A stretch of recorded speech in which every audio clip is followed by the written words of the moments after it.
On a scale of 1 to 10, how much did you like the new fourth quarter format? It was a 12.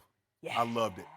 I loved it, Skip, because I don't think the NBA could have asked for anything better than what they got yesterday. We've never seen anything like this, Skip. When the last time you saw somebody take a charge at an All-Star game or somebody hit the floor for a loose ball in an All-Star game? You saw Giannis challenging shots at the rim. He blocked LeBron's fadeaway, came back, pinned. I thought it was a goaltender, but that's neither here nor there. It was a goaltend. Completely agree. Goaltend. But, Skip, you saw LeBron getting up into Giannis, knocking the ball off his knee. I'm like, hold on. This is what I'm like, is this an All-Star game or is this an NBA Finals game? Because they had that intensity in the fourth quarter. And I like the fact, Skip, you turn the shot clock off. This is the way we used to play ball and pickup. We go into 11, we go into 15, you got to win by 2, ain't no clock. You score, you go. Loved it. This is the intensity. And Skip, I liked everything about it. I like quarters. Okay, you win the quarter, you win $100,000 for your charity. And the scores accumulate, and whoever has the most points you got to score, get to 24 more than what you got. I loved everything about it, Skip. I love this. And I don't know if you noticed this, Skip, last night. I don't even know why I'm bringing this up. Now, you got, obviously, I think you got one of the 2 or 3 greatest offensive players in the history of the game on the court. You got Kawhi Leonard, who's a Finals MVP, on the court. Chris Paul is an All-NBA player. But when the rubber needed to meet the road, who had the ball in his hand at the end of the game? See, everybody talking. Whoa, it's not your turn. The team captain. He's the guy who picked the team. I know. Yeah. I'm not going to let you do that, Skip Bayless. I'm not going to let you do that, Skip Bayless. I keep telling you. See, when you look at it, he's not clutch. He shies away from it. They said Kawhi got the rebound. He threw that thing to Bron. James Harden got the rebound. Take that thing, Bron, because I know you're going to do what's right. I know you're going to do what's right, Skip Bayless. He's the captain. It doesn't matter. Yes, it does. No. At the end of the Skip, we got to win this thing. You got to get to 157. That was the cutoff. 157 is what you had to get to. And they were down by 9. I don't know if you noticed this or not, but when LeBron James checked back in the game, did you know Giannis Antetokounmpo, the reigning MVP, how many points did he have in the fourth? Oh, go James. Oh. Go James said, bro. Lock it down. Clack. Well, if you keep Giannis from dunking, he's not going to score a point, right? Because all of his points came on dunks. They did. So I love the All-Star game. I think they're on to something because we had never seen an intense ball game like this. Skip, we've never seen anything. Guys taking charges. I mean, you don't take charge of the All-Star game. You're not challenging guys at the rim as we saw Giannis and LeBron go at it. It was great. I loved it. They got it right. It's a 12 on a scale of 1 to 10. I loved everything about the game. So I will concur on one point, your overall point, which is I loved last night's fourth quarter. I have been watching and covering NBA All-Star games since the 1970s, and I'll go so far as to say the energy and the effort and the intensity in last night's fourth quarter was beyond some NBA Finals games I have covered. It was beyond even that because something happened that created an incredible liftoff. Maybe it was just playing with Kobe's inspiration and spirit. I don't know. But something got into everybody on that floor last night in the fourth quarter that had nothing to do with the new format. So if you're asking me just to judge or score the new format, I'm going to give it a 1 because I did not love the new format. I think the new format was mutually exclusive and had nothing to do with what happened in last night's fourth quarter. In fact, I thought after a while it got in the way of what was happening in last night's fourth quarter. And by the way, I didn't actually put my watch on it, but I believe you could have played an entire NBA half in the time it took to play last night's fourth quarter. But it didn't matter because it was just great on great on great. Exactly. And it kept getting greater and greater all the way to the target score of 157. Do you believe they would have got that had they had the clock?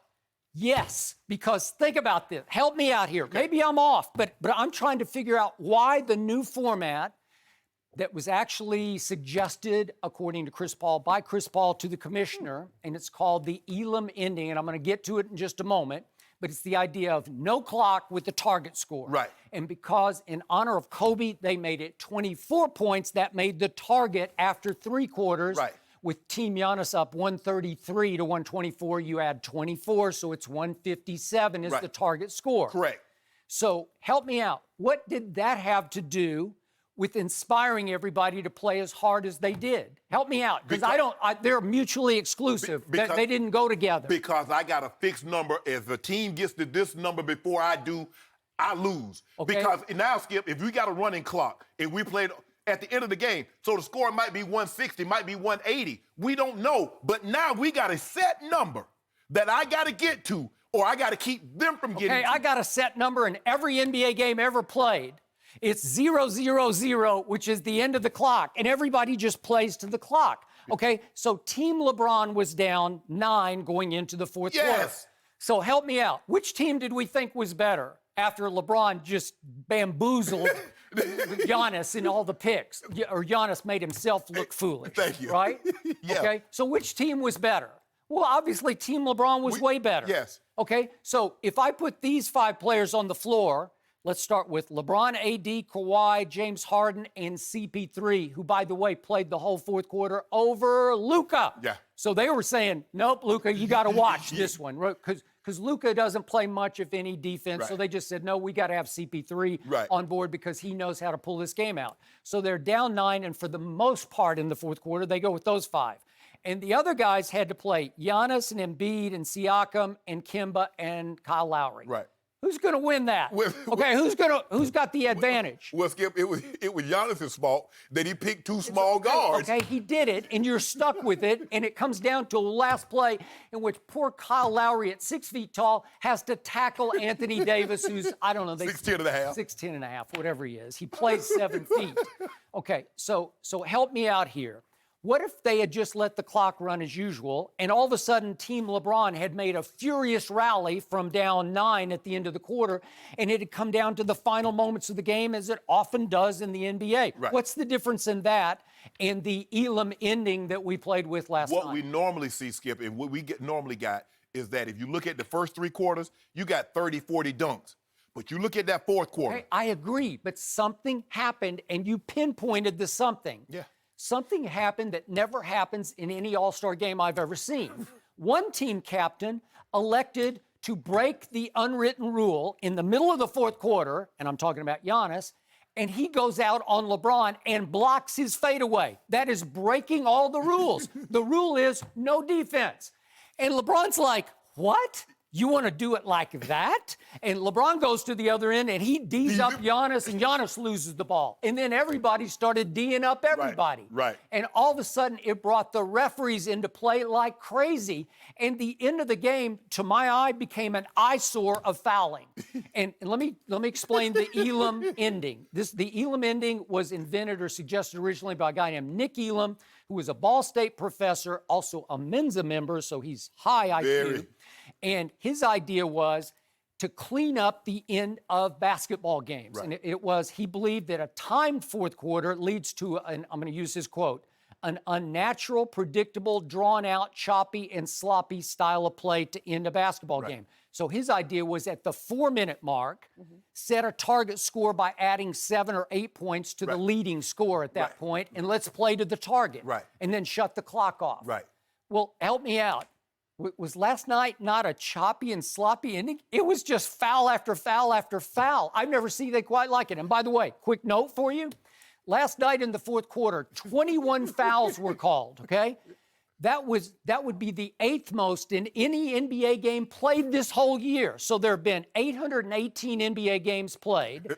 And if I do it times 4, that's 3,272 quarters of play. Right. And this was the 8th most fouls called in any quarter this whole year. In an All-Star game. Okay, think about this. In an All-Star game, was it the Elam ending added to the lunacy of foul calls? It seemed like it to me. Skip, I believe it was what happened is that we know we got a target. Now, this team is 9 points ahead of us, and they only got to get 24 to get that 157. Skip, they wanted to win. See, the thing is that sometimes when you get like the old Tar Heels, they stall you out. They go 4 corners and let the ball run out. They said, no. What we're going to do here is that we're going to play untimed quarter. And you got to get 24 extra points from whatever number that you have. Right. Now, Skip, I don't know how fair that's going to be if I got 140 and you got 93. I don't really know. But I think it came into effect because the game was somewhat close. I don't really know if the Elam ending is going to have an effect, Skip, if I'm up by 30. Thank you for watching. You can subscribe here to get the latest from the show, and be sure to check out more of the best clips from Undisputed, or go watch a few other segments from our other shows on FS1.